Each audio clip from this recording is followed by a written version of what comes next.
बिस्मिल्लाहिर्रहमानिर्रहीम अस्सलाम वालेकुम। पिछले लेक्चर में हमने डिस्कवरी ऑफ प्रोटॉन पर बात की थी और ये देखा था कि कौन से साइंटिस्ट ने सबसे पहले प्रोटॉन पर काम किया और उसकी डिस्कवरी में जो सबसे पहले किसने एक्सपेरिमेंट किया और किसने इसके बारे में पॉजिटिव चार्ज के बारे में हमें बताया कि पार्टिकल के अंदर कौन कौन से चार्ज होते हैं। तो अब बात करते हैं इसकी प्रॉपर्टीज़ पर। तो प्रॉपर्टीज़ में सबसे पहली जो प्रॉपर्टी है कि they travels in straight line. Straight line का मतलब सीधा, मतलब वो बिल्कुल सीधा मूव, हमेशा केनाल रेज हमेशा सीधा मूव करती है, सीधे चलती है। ठीक है। दूसरी बात इसने क्या कहा, from anode towards cathode, anode से कैथोड की तरफ। इसकी जो डायरेक्शन इसकी किस तरफ होती है, कैथोड की तरफ। मतलब केनाल रेज हमेशा कैथोड की तरफ जाती है, ना कि एनोड की तरफ। क्योंकि उसकी वजह क्या है, क्योंकि ये है पॉजिटिव चार्ज। ठीक है। इस पर ये दोनों इलेक्ट्रोड है, कैथोड भी एक इलेक्ट्रोड है, ठीक है, और एनोड भी एक इलेक्ट्रोड है। तो जब ये दोनों इलेक्ट्रोड्स हैं और इस पर पॉजिटिव चार्ज है, इस पर नेगेटिव चार्ज है, खुद जो केनाल रेज है उस पर भी पॉजिटिव चार्ज है। ठीक है। अब बात सुने। अब आपने देखा है, मुशाहिदा आपका भी हुआ है कि हमेशा जो पॉजिटिव चार्ज होता है वो नेगेटिव की तरफ अट्रैक्ट होता है। तो चूंकि केनाल रेस पर पॉजिटिव चार्ज था तो इसलिए वो किसकी तरफ जा रही थी, वो कैथोड की तरफ जा रही थी। उसकी वजह ये थी क्योंकि कैथोड पर नेगेटिव चार्ज था और पॉजिटिव नेगेटिव की तरफ अट्रैक्ट होता है। ठीक है। ये मुख्तसर सी डिटेल में बात इसलिए की गई ताकि आपको आपके दिमाग में जो सवाल आ रहा है कि क्यों इस तरफ जा रही थी, क्योंकि हमने प्रोटॉन वो कैथोड को देखा था। कैथोड जो है, कैथोड रेज वो एनोड की तरफ जा रही थी। अब उसकी भी वजह यही थी क्योंकि कैथोड पर हमारे पास माइनस चार्ज था, तो माइनस हमेशा नेगेटिव की तरफ, पॉजिटिव की तरफ अट्रैक्ट होता है। ठीक है। तो वजह यह है। दूसरी बात ये कर रहा है, बुक में ये कहा गया कि जब भी अगर आप केनाल रेस के सामने कोई ऑब्जेक्ट रखेंगे, कोई भी ऑब्जेक्ट, कोई चीज़ रखेंगे, ठीक है, तो क्या होगा, वो जब उसकी तरफ उससे टकराएगी तो एक शार्प शेडो प्रोड्यूस करेगी। शार्प शेडो से मुराद ये है, आपने देखा होगा जब आप धूप में दिन के वक्त आप जब सफ़र करते हैं या कहीं जा रहे होते हैं और सूरज की रोशनी आप पर पड़ रही होती है तो आपने देखा आपका एक शेडो बनता है। ठीक है। तो वो जो शेडो होता है आपका, तो वो आपका साया होता है। तो ये वो आपका शार्प शेडो, मतलब जैसे आप है उसी तरह का आपका शेडो नीचे बन रहा होता है ज़मीन पर। तो ये शार्प शेडो होता है। तो ये कब बनता है, तो ये दूसरी दलील आई क्योंकि जब स्ट्रेट रेज होती हैं, स्ट्रेट रेज आपके पास आती हैं, तो ये इस वजह से आपका शेडो जो होता है वो शार्प बनता है। इस तरह आपकी जैसा, जिस तरह आपका जिस्म है उसी हिसाब से तकरीबन बनता है। ठीक है। तो ये तो बात हो गई दूसरे पॉइंट की। तीसरा पॉइंट ये कह रहा है कि इस पर कौन सा चार्ज होता है, जो हम पहले भी बता चुके हैं। यहाँ पर यही बात हुई कि they have positive charge and bend toward negative plate. मतलब इस पर जो चार्ज होता है वो कौन सा होता है, पॉजिटिव होता है और वो नेगेटिव की तरफ बेंड होती है इन इलेक्ट्रिक एंड मैग्नेटिक फील्ड। अब आपको पता है मैग्नेटिक फील्ड, इलेक्ट्रिक फील्ड पर हम पिछली बार बहस कर चुके हैं।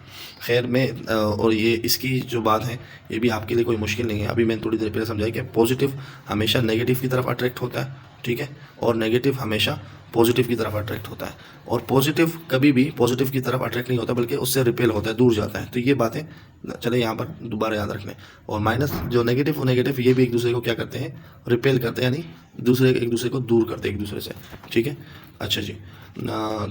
चौथा जो पॉइंट है वो क्या कह रहा है कि दी ई अपॉन एम, यानी charge and mass ratio of positive particle is much smaller than electrons. अब हमें ये कहा गया है कि जो पॉजिटिव पार्टिकल का जो चार्ज होता है, ठीक है, पॉजिटिव पार्टिकल का जो चार्ज और मास का जो रेशो होता है वो कम होता है, स्मॉलर देन इलेक्ट्रॉन, इलेक्ट्रॉन से कम होता है।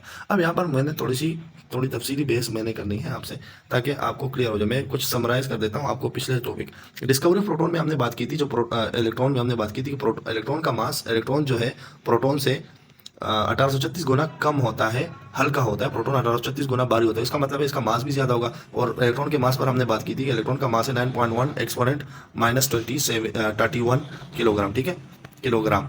तो इसी तरह प्रोटॉन का जो मास है वो है 1.67, ये बता देता हूँ मैं, एक्सपोनेंट माइनस 27 किलोग्राम। अब देखिए मास में कितना फर्क है। और ये जो है प्रोटॉन 1836 गुना भारी होता है इलेक्ट्रॉन से। इलेक्ट्रॉन बहुत ही हल्का पार्टिकल होता है, सब पार्टिकल होता है एटम के अंदर। ठीक है, सबसे हल्का पार्टिकल यही होता है। अच्छा जी, लाइट पार्टिकल जिसे कह सकते हैं। तो एक तो ये बात। दूसरी बात भी आप नोट कर लें, प्रोटॉन और इलेक्ट्रॉन का जो चार्ज होता है, ठीक है, वो दोनों का सेम होता है। पीछे हमने डिस्कस किया था इसे। ठीक है, आपकी बुक में भी मेंशन है, जो मेंशन नहीं तो मैंने बता दिया। तो प्रोटॉन इलेक्ट्रॉन का चार्ज सेम होता है और मास ज़्यादा होता है, प्रोटॉन का मास ज़्यादा होता है। तो अब सवाल ये उठता है, तो फिर इलेक्ट्रॉन का जो चार्ज और मास का रेशो है वो फिर ज़्यादा क्यों है प्रोटॉन से। ठीक है, देखिए इसकी एक मिसाल देता हूँ मैं आपको इस तरह कि एक काम करते हैं। एक मिसाल हम ले लेते हैं इस तरह की कि एक बंदा है, एक आदमी है जो कि दो रोटियां खाता है, ठीक है। दो एक आदमी है जो दो रोटियां खाता है और एक बच्चा है जो आधी रोटी खाता है, ठीक है। आप सुने, मैंने इस बच्चे को मैंने दे दिए दो रोटियां, एक रोटी दे दी, सॉरी, और इस आदमी को भी दे दी एक रोटी। अब इस आदमी का जो पेट है वो दो रोटियों से भरता है और इस बच्चे का पेट है आधी रोटी से भरता है। तो अब इसको डिवाइड करेंगे अगर 0.1 से, तो क्या बनेगा 2।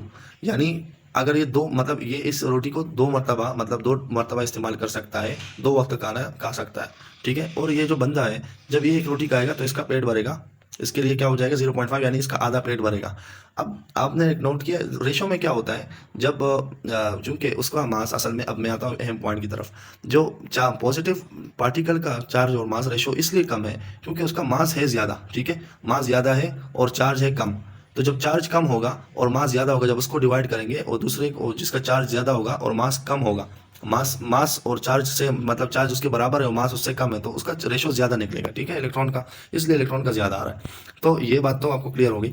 अच्छा जी, तो ये बात आपने याद रखनी है कि प्रोटॉन का जो चार्ज मास रेशो है वो कम होता है इलेक्ट्रॉन के मुकाबले में। दूसरी बात भी एम पॉइंट यहाँ पर मैं क्लियर करता चलूँ, वो ये है कि इलेक्ट्रॉन का चार्ज और मास का रेशो बदलता रहता है, ठीक है।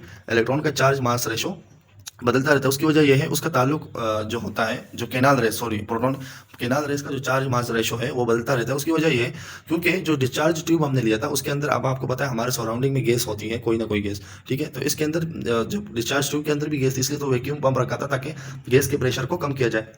अब गैस के प्रेशर को कम करने के लिए ये रखा गया था, तो कम तो किया लेकिन इतना तो नहीं कम कि बिल्कुल ख़त्म तो नहीं किया था, कुछ पार्टिकल गैस के मौजूद थे। अब वो गैस एक्स वाई जेड कोई भी हो सकती है, मान लो नाइट्रोजन की हो गई, या होती, या ऑक्सीजन की होती, या हाइड्रोजन की होती, तो ये तीनों गैसेज हैं। अब हाइड्रोजन की गैस थी, तो हाइड्रोजन की जो गैस है, नाइट्रोजन की गैस, नाइट्रोजन को देख ले और ऑक्सीजन को देख ले आप, तो आपने पिछले चैप्टर में आपको इतना आइडिया हो गया था कि हाइड्रोजन, नाइट्रोजन और ऑक्सीजन का एटॉमिक मास डिफरेंट होता है, इसमें number of electron, number of proton की तादाद डिफरेंट होती है, ठीक है। जब डिफरेंट होती है तो इस वजह से जो गैस गैस जब अगर गैस हाइड्रोजन की होगी तो इसका जो चार्ज और मास रेशो केनाल रेस का वो डिफरेंट होगा, और अगर वो हाइड्रोजन की होगी तो डिफरेंट होगा, नाइट्रोजन की होगी, नाइट्रोजन गैस की वजह से चार्ज और मास डिफरेंट होगा। इसलिए बुक में क्या कहा गया है, बुक में ये कहा गया है कि जो केनाल रेस का जो चार्ज मास रेशो है वो किस पर वेरी करता है, डिपेंड करता है गैस पर, कि कौन सी गैस प्रेजेंट है, जो गैस प्रेजेंट होगी उसके हिसाब से इसका चार्ज और मास रेशो बनेगा। पांचवा पॉइंट ये है कि ये जो है ना 1836 गुना बड़ा होता है, इलेक्ट्रॉन से भारी होता है, और ये बात मैं पहले भी कर चुका था, ठीक है। जज़ाकल्लाह, यहाँ तक उम्मीद है आपको बात समझ आ गई होगी।